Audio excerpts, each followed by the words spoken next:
Omari, you guys are continuing to have good games on the defensive line. How much are you guys feeding off each other when one of you guys makes a play? How much does that get everybody else at the position group fired up? We really feed off each other a lot. You know, we have really focused a lot this year on just being able to play off of each other and just feed off each other's energy.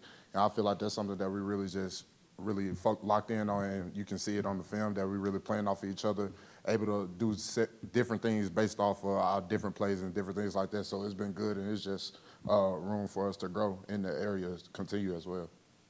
Casey in the back.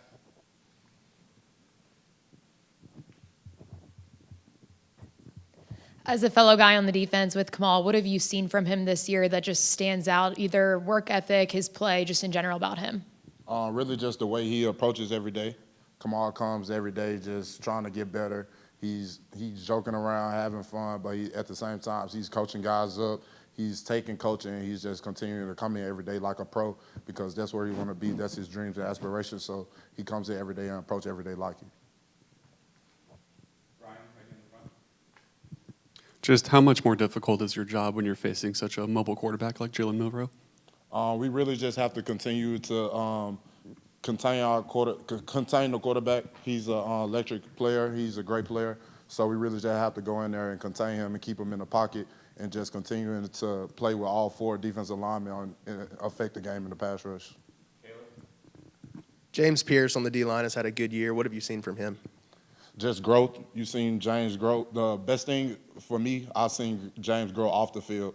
Like just seeing him just continuing to grow in the classroom, just watching film, where his treatment, different things like that. So it's just good to see him grow outside the field. And because honestly, everybody on our team, we knew what James could be, and he's just continuing to grow in it. So it's good to see that.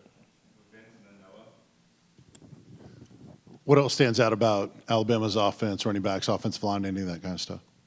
They're a really good offensive line, really good offense. They play well together. They're well coached. They play hard. They play physical. They try to finish you on blocks. They play together. So it's going to be a good challenge for us. Coach Mack was just in here and said the defensive front made the running back room better. Just what were some of those battles like in the spring and the fall, and did you guys kind of envision them having the success that they're having?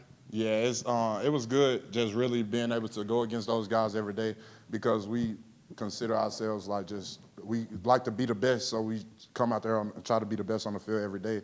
So when we go out there on the practice field, we feel like we're going against the best running backs ever. So we go against them, and like they make us better because they're so good at reading gaps, hitting holes, and just playing fast. So that helps us as defensive line, keeping our eyes where they're supposed to be. And also it helps them with we're playing vertical, different things like that. So it goes hand in hand. Me and Jabbar, we talk about different things, just learning different things. So it's good. It really helps.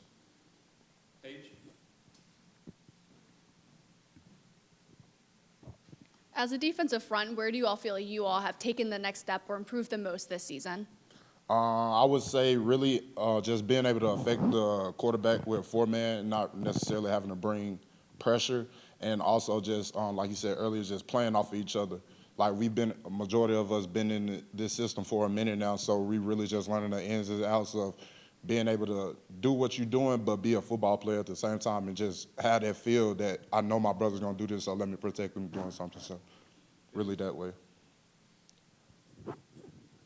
Bryson looked like he kind of joined in on that celebration dance that Barron and Pierce had. Mm-hmm. I guess maybe showing how he's feeling on the field. Where have you seen him take that next step in improving this year? You see Bryson just come in and embracing being a defensive tackle and just embracing. Bryson, he's one of those guys who bring energy.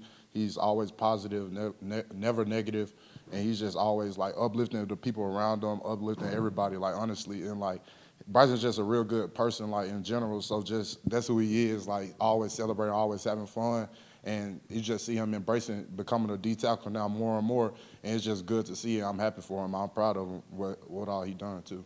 We'll take a few more with Casey, Page, and finish with Wes. What do you think's led to the defense being so consistent this year? Really, I say really just believing in each other. Like we want everybody on our defense to really just be successful. So I feel like that's the main thing. Like we honestly, when we go out there, we genuinely feel like we're playing for each other. And when you look to the side, you see your brother right there. Like it just forces you to keep going. So that's honestly the main thing for me. Do you think that's different than years past? I would say it's like went to a different level. Like I feel like it's always been that way, but it's went to a different level, and I feel like that's something that's really showing the most.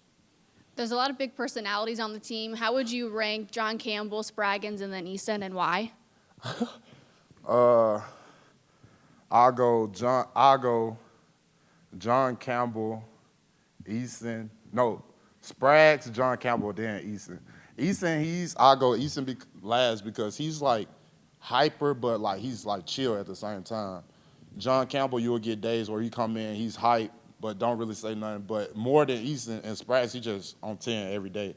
Like so, he gonna get number one for sure.